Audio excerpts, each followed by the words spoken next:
Hi everyone, welcome back to my YouTube channel. I am Sia Harshita presenting class 11th revision series. तो आज हम revise करने वाले हैं chapter number 12 that is accounting of GST. तो चलिए बिना किसी देरी के शुरू करते हैं। सबसे पहले जीएसटी का मीनिंग क्या होता है? जीएसटी क्या है? एक इनडायरेक्ट टैक्स है जो चार्ज किया जाएगा एक रेट पर, और कब चार्ज किया जाता है? जब होती है सप्लाई ऑफ गुड्स और सर्विस और बोथ। आप इतना समझिए, जब भी आप सेल करेंगे तो आप कस्टमर से क्या करेंगे? सेल के अमाउंट के साथ साथ एक टैक्स का अमाउंट भी क्या करते हैं? कलेक्ट करते हैं। वैसे ही अगर आप किसी से परचेज करेंगे तो जो पर्सन बेच रहा है वो पर्सन क्या करेगा? आपसे सेल अमाउंट के साथ साथ एक टैक्स का अमाउंट कलेक्ट करेगा, उसे बोलते हैं जीएसटी। ठीक है, चलिए थ्योरी पर्पज से अगर एग्जाम में कुछ आएगा तो आपसे पूछा जाएगा what are the advantages of GST. GST के एडवांटेजेस क्या हैं? Removed cascading effect of indirect taxation. GST आने से पहले क्या होता था? बहुत सारे टैक्स होते थे। ठीक है, एक टैक्स लगता था, दूसरा टैक्स लगता था, तीसरा टैक्स लगता था, और जो टैक्स का अमाउंट होता था उस पर भी टैक्स लगा देते थे कभी कभी। इसलिए इसका इम्पैक्ट हटाने के लिए जीएसटी लाया गया। ठीक है, और इसको कहा जाता है cascading effect of indirect taxes. इसके बाद मैंने आपको बताया बहुत सारे टैक्सेस हट गए, तो कंप्लायंसेस क्या हो गए? सिंपल हो गए। अब आपको एक ही जीएसटी की रिटर्न डालनी पड़ती है और बहुत सारे इनडायरेक्ट टैक्सेशन की नॉलेज रखना ज़रूरी नहीं है। उसके बाद common national market by having one indirect tax. अब मैंने आपको बताया कि पूरे इंडिया में वन नेशन वन टैक्स हो चुका है। पूरे इंडिया में हर जगह पर क्या हो गया है? जीएसटी लगता है, इसलिए इसे बोला जाता है कॉमन नेशनल मार्केट। उसके बाद देखिए, जीएसटी ने बिजनेस को भी इजी कर दिया है क्योंकि सारे इनडायरेक्ट टैक्स क्या हो गए? मर्ज हो गए, और अब आपको एक ही टैक्स का पढ़ना है, एक ही टैक्स की नॉलेज रखनी है और एक ही टैक्स की रिटर्न फाइल करनी है। इसकी वजह से एफर्ट्स भी क्या होंगे? अब कम रिक्वायर्ड होंगे। Due to GST business are channelize which leads to uplifting GDP. Business आजकल चैनलाइज हो गए हैं जीएसटी की वजह से, जो हेल्प करता है जीडीपी को अपलिफ्ट करने में। ठीक है, उसके बाद देखिए characteristics of GST. GST destination based tax होता है। जिस जगह पर वो गुड्स एंड सर्विसेज लास्ट में सप्लाई हुई हैं उधर क्या होता है? एक्चुअल में टैक्स लगाया जाता है। कॉम्प्रिहेंसिव इनडायरेक्ट टैक्स है। बहुत सारे इनडायरेक्ट टैक्स को उसने क्या किया है? रिप्लेस कर दिया है, और अब ये इकलौता है, तो इसे बोलते हैं comprehensive indirect tax. Value added tax है। जब आप सेल करते हो तो आप कुछ ना कुछ वैल्यू ऐड करके करते हो। फॉर एग्जाम्पल, अगर आप 8 रुपये का कुछ खरीद के आए तो उसमें आप 2 रुपये अपने ऐड करते हो और 10 रुपये का बेचते हो, तो इसमें 2 रुपये जो है वो आपने वैल्यू ऐड करी है, इसलिए बोला जाता है इसे वैल्यू एडेड टैक्स। उसके बाद है सप्लाई बेस्ड टैक्स, मतलब जब भी सप्लाई होती है तब भी क्या होगा? टैक्स चार्ज होगा। उसके बाद आईटीसी मिल जाएगा जीएसटी पेड का। ठीक है, उसके बाद जीएसटी कलेक्टेड, ये आपको भी थोड़ा आगे मैं कहानी सुनाऊंगी, उसमें समझ आएगा। इसके बाद जीएसटी दो टाइप का होता है। एक तो देखो, आप सेल्स दिमाग में रखो, या तो आप सेल्स को विद इन स्टेट करोगे। मान लो आप दिल्ली में रहते हो, ठीक है, तो आपने दिल्ली से दिल्ली में ही बेचा। एक केस होगा, आपने दिल्ली से क्या किया? पंजाब में बेच दिया, या फिर आपने महाराष्ट्र में बेच दिया। ठीक है, उसे कहा जाता है इंटर स्टेट। जब आप एक ही स्टेट में बेचते हो तो उसे बोलते हैं इंट्रा स्टेट, और जब आप एक स्टेट से दूसरे स्टेट में बेचते हो तो उसे बोलते हैं इंटर स्टेट सप्लाई। जब भी आपका इंट्रा स्टेट हो, मतलब विद इन वन स्टेट हो, गुड्स एंड सर्विसेज की सेल, तो आपका लगता है सीजीएसटी और एसजीएसटी। सीजीएसटी क्या है? Central goods and service tax plus state goods and service tax.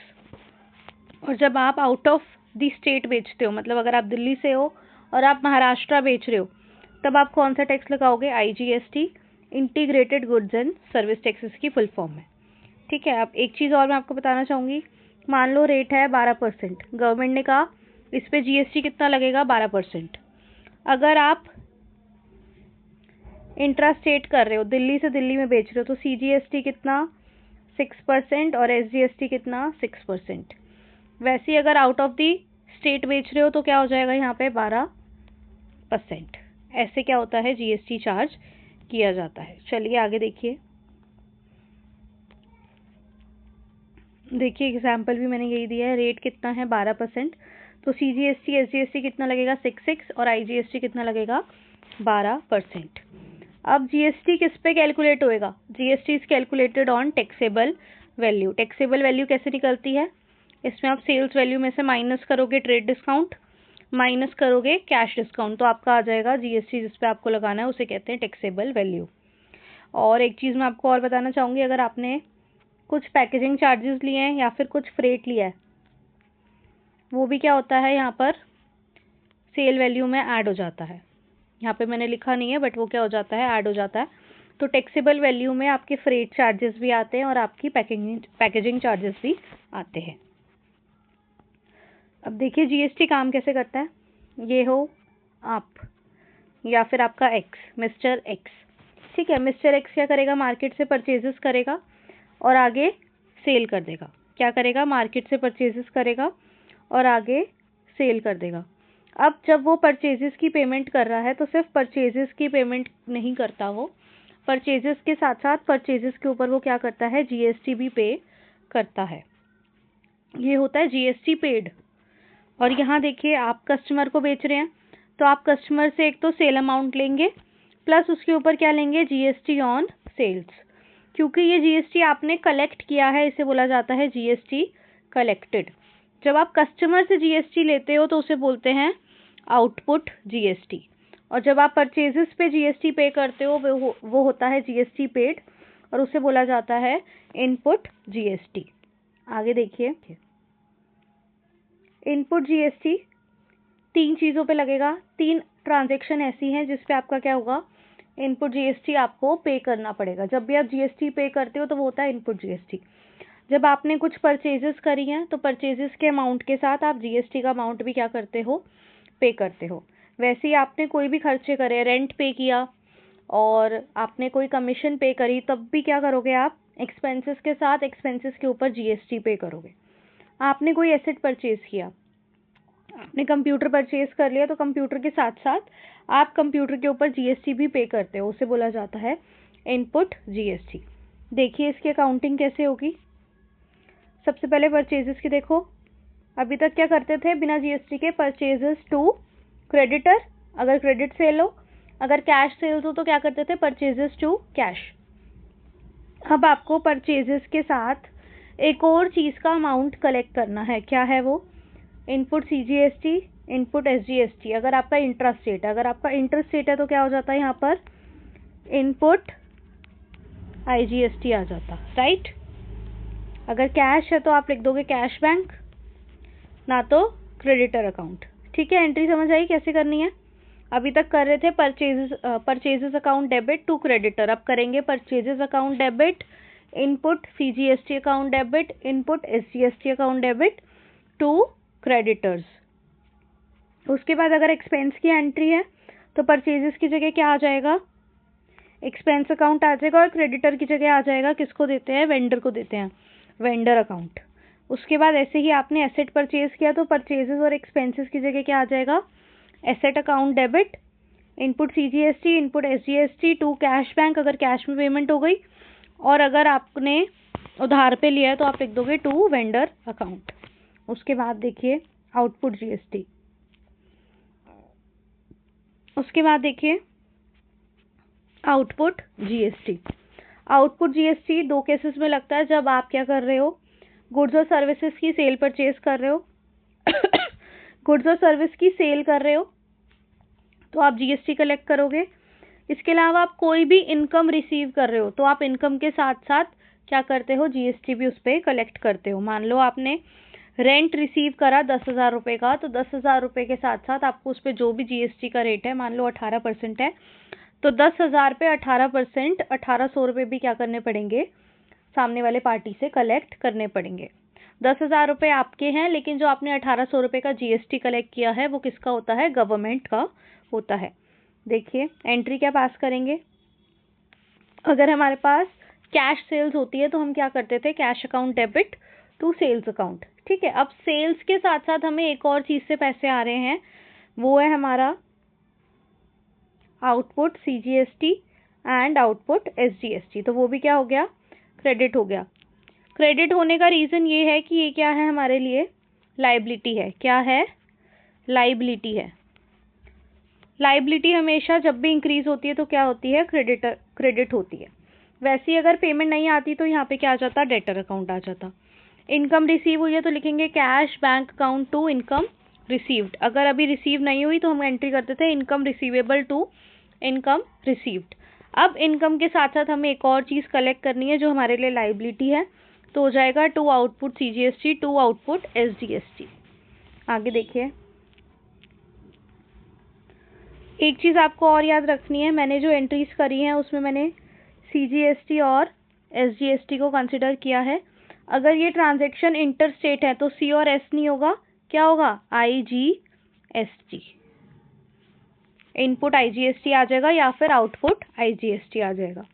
आगे देखिए, ITC of GST paid not allowed, छोड़ दो, ये आपके काम का नहीं है अभी।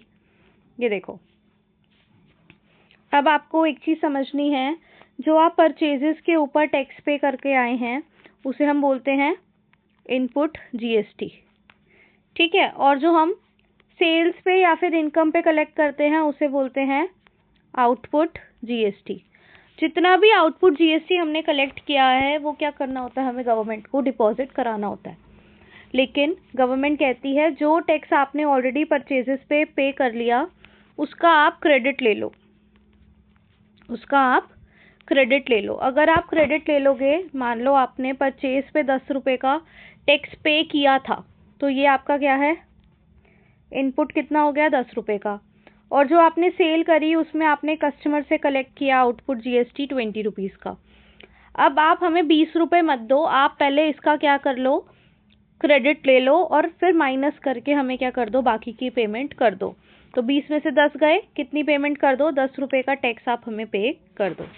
एक और एग्जाम्पल लेते हैं, इनपुट हमने पे कर दिया था 20 रुपये, आउटपुट हो गया हमारा 10 रुपये। अब हमारा आउटपुट कितना है, 10 रुपये है, इनपुट कितना है, 20 रुपये है। हमें क्रेडिट मिला हुआ है 20 रुपये का, खर्चा कितना हुआ, सिर्फ 10 रुपये का। तो अब हमें गवर्नमेंट को कितने पैसे देने हैं, हमें गवर्नमेंट को कुछ नहीं देना, बाकी हमारा 10 रुपये का क्रेडिट अभी बचा हुआ है जो हम क्या करेंगे, नेक्स्ट ईयर या नेक्स्ट मंथ में क्लेम कर सकते हैं। अभी हमारा ये क्या दिखेगा, एसेट बच गया, क्योंकि ये हमारे लिए क्या है, फ्यूचर में यूटिलाइज हम इसको कर सकते हैं अगेंस्ट द लाइबिलिटी। चलिए अब देखिए सेट ऑफ कैसे करते हैं। Set of input GST against output GST, मैंने बताया सेट ऑफ कर सकते हैं, क्रेडिट ले सकते हैं। अब आपको ये याद कैसे करना है, ये आपका है IGST, ये हमारा CGST, ये हमारा SGST। IGST क्या है, लड़का है, ठीक है, और CGST क्या है, लड़के की मम्मी है, लड़के की हो गई शादी, तो SGST क्या है, लड़के की बीवी है। अब आपको करना क्या है, समझना है एक क्राइटेरिया कि जो भी लड़का कमाता है ना वो पहले अपने ऊपर खर्च करेगा, मतलब जो भी घर के खर्चे हैं सारे खर्चे वही देखता है, तो वो अपने ऊपर खर्च करेगा। उसके बाद अगर उसके बाद पैसे बच जाते हैं तो वो अपनी बीवी को भी दे सकता है, अपनी माँ को भी दे सकता है, ठीक है। अब देखेंगे IGST, इनपुट IGST क्या है, लड़के की तनख्वाह या फिर लड़के की इनकम, अभी के लिए मान के चलेंगे, ठीक है। इनपुट IGST सबसे पहले कहाँ यूटिलाइज होगा, आउटपुट IGST, मतलब लड़का अपने खर्चे को सबसे पहले अपनी सैलरी से सेट ऑफ करेगा, फिर अपनी सैलरी में से जो बच गया वो किसको दे देगा, आउटपुट CGST को, आउटपुट SGST को। क्या उसको इक्वल देने की ज़रूरत है, क्या वो ज़्यादा कम कर सकता है, हाँ वो कर सकता है, ठीक है, लेकिन माना जाता है कि हमेशा इक्वल लेंगे क्योंकि लड़ाई हमें नहीं करानी, ठीक है। उसके बाद देखिए, अगर यहाँ ही देखो, अगर माँ को पैसे चाहिए, सबसे पहले माँ अपने पैसे खर्च नहीं करेगी, वो पहले बेटे को कहेगी बेटा मुझे चाहिए 10,000 रुपये। बेटे ने कहा मेरे पास तो सिर्फ 6,000 हैं, उससे 6,000 रुपये वो क्या करेगी, ले लेगी, बाकी के 4,000 कहाँ से लाएगी। हमेशा माँ के पास सेविंग्स होती है, माँ अपनी ही सेविंग्स को क्या करेंगी, यूटिलाइज करेंगी।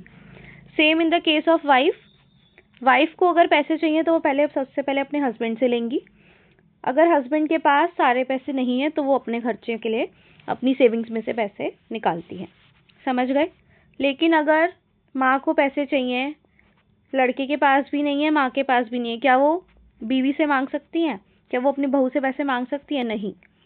ठीक है, वैसे ही बहू के पास पैसे नहीं है और माँ को चाहिए, तो क्या बहू के पास पैसे नहीं है, बहू को पैसे चाहिए, तो क्या माँ देगी? नहीं देंगी। ठीक है, इससे आपको समझना है सीजीएसटी और एसजीएसटी कभी भी एक दूसरे को सेट ऑफ करने के लिए यूटिलाइज नहीं हो सकते। ठीक है, इसलिए मैंने ये पूरी कहानी सुनाई है। अब देखिए आप क्या करेंगे।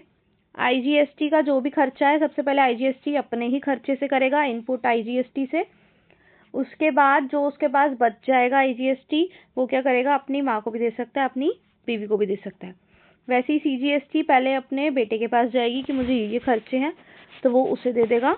उसके बाद वो अपने पैसे खर्च करेगी। मतलब पहले इनपुट आईजीएसटी खर्च होगा, फिर उसके बाद इनपुट सीजीएसटी खर्च होगा, उसके बाद एसजीएसटी, इनपुट आईजीएसटी, पहले हस्बैंड के पैसे, फिर अपने पैसे, इनपुट एसजीएसटी। देखिए यही लिखा हुआ है मैंने। आपके पास इनपुट आईजीएसटी आया, विच इज लड़के के पैसे। लड़के के पैसे सबसे पहले लड़के के खर्चे के लिए यूज होंगे।